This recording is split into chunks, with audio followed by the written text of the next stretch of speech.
everybody, welcome back. It is Wednesday, July 22nd, and today we're going to read another chapter in the Dactyl Hill Squad. Let's look at our assignment list so we don't forget anything. It says do the reading warm-up, which is called The Buried Village of Ozette. Then watch this video, which you're doing, and then do the guided reading and journal writing for chapter 6. Also, you have a little paper to do, which is nonfiction, about dinosaurs. It says, when did dinosaurs live? It's pretty easy reading. And there's a little writing to do on the back, some questions to answer, and then I would like you to write a paragraph about what's your favorite kind of dinosaur. And you can use any one you want. It doesn't have to be one that's in the book.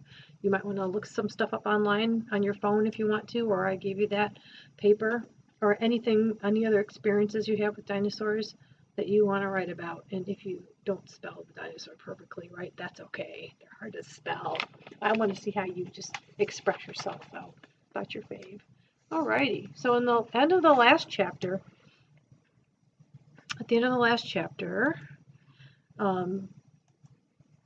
we had a bad experience, didn't we, with Officer Swolt. He would not help, and he went and took the old matron and the old matron and off to the hospital, and kind of just ignored the whole fire thing that was going on. And he didn't seem to want to help Two-Step at all. I wonder what you thought about that. Why does he want to help a little child? It's pretty mean. So the only one of the matrons that's left now is Marietta, because Mother Brimworth went off with the officer to get fixed, and Von Marsh went with them too. Mariette is the youngest of the matrons, and she's kind of the nicest, so she's the only one left to help. I don't know if she'll be able to help much, though. So today, the words that we need to know are brachy, which is short of brachiosaurus, lumbered, which means to move in a slow, heavy way. You can imagine that's how a brachiosaurus walks. Emaciated means very thin and weak. And bedraggled means dirty and messed up. Undaunted means not discouraged, able to keep on going. Domesticated means to be tamed or controlled by humans, like chickens and dogs are domesticated animals. They're not wild. Deception is an untruth, causing someone to believe a lie.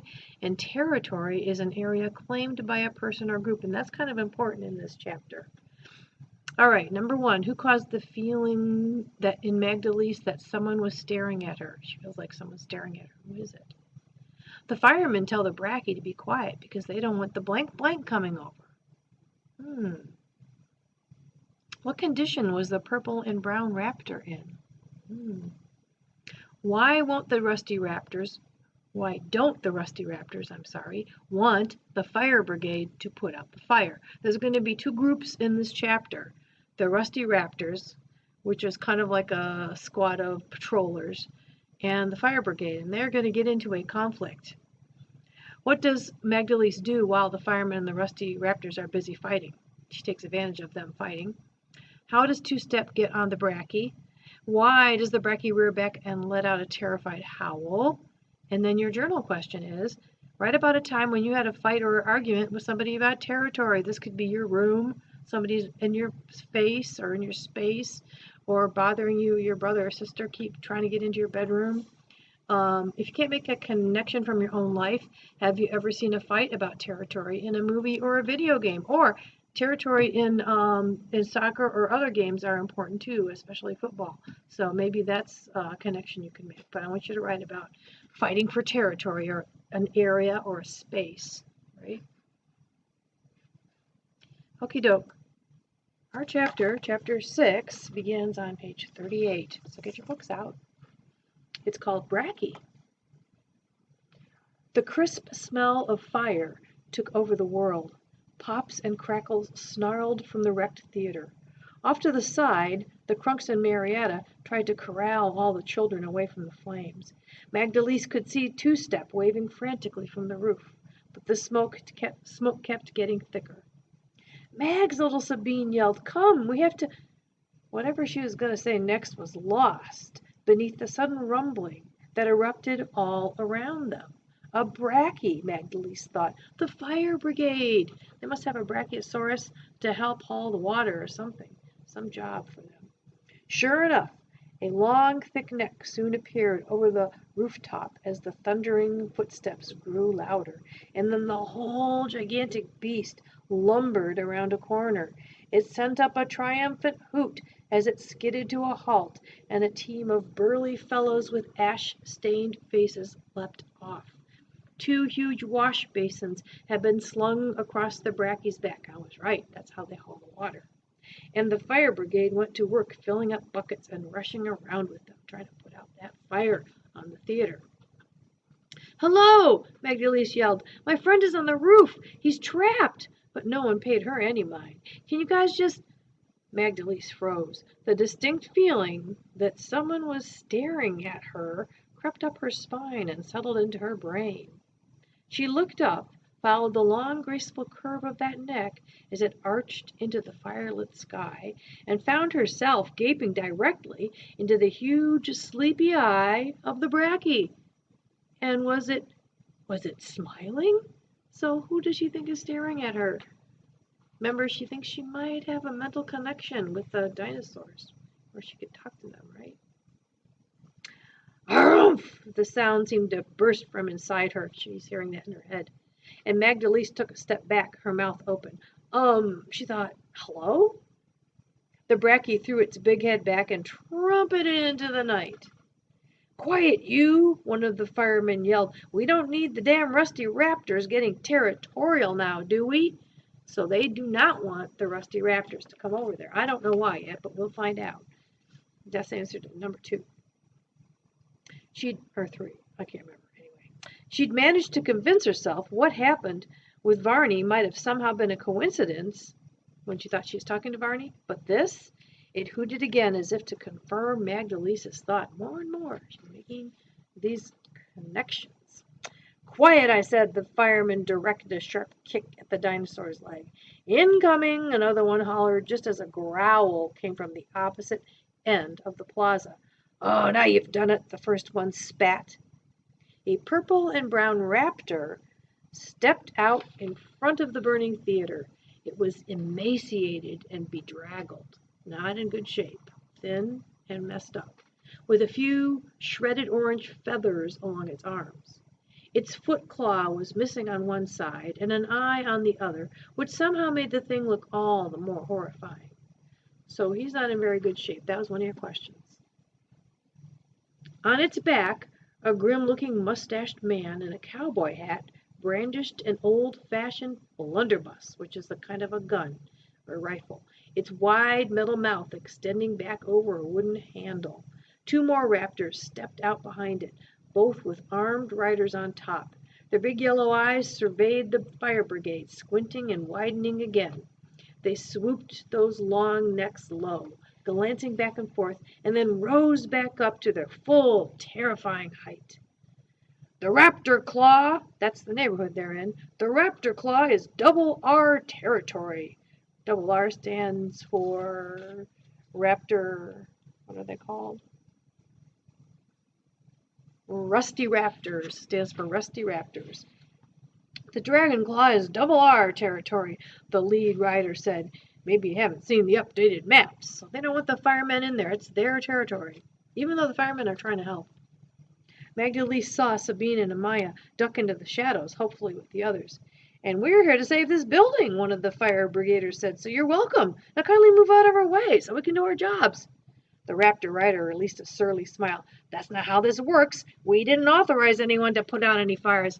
I wonder if maybe they're part of, what if they're connected to that Riker and they want the theater to burn down? No.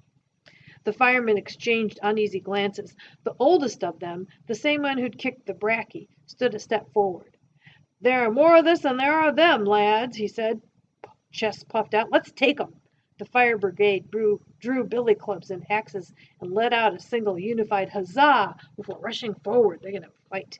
Magdalise held back a scream of frustration. None of this was helping. Two-Step was still up on the roof and the theater was still burning, and "Arroo!" in her head. The sound came from inside her again, and this time it was an irritated growl that so matched her own frustration that she thought she might have made it. But then she looked up at the towering beast and found it glaring at the unfolding carnage. He is mad too. The raptor had already grabbed one of the firemen in its maw and hurled him across the plaza. 3 more had been knocked over by a tail swipe, and the leader was swinging his billy club uneasily at the tallest raptor. The Bracky looked back down at Magdalise, and another frustrated call erupted through her. Maybe, Magdalise thought, taking a step toward the Bracky, just maybe. She reached out a trembling hand and took another step forward. Her hand landed on the thick hide.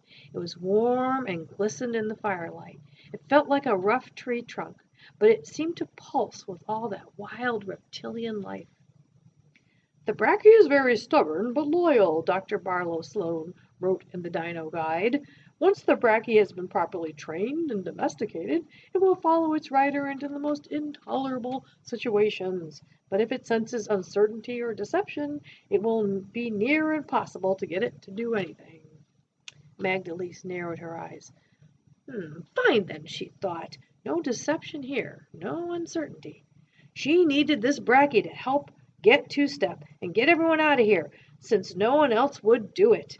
She made her way along its flank to where a rope ladder hung down from the worn leather saddle beside one of the water basins. Without giving time for another doubt to creep in, she grabbed the ladder and scurried up it. This was real.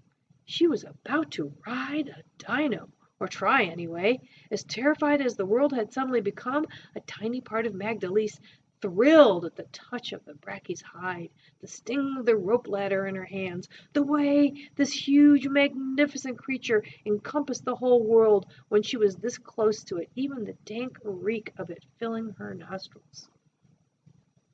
Raptor snarls and the shouts of wounded men still rose from the plaza. She heaved herself up onto the saddle and swung her leg over the side. Before she could even find her balance, the Bracky hooted once, then lunged forward, reaching the burning theater in 3 massive clumps.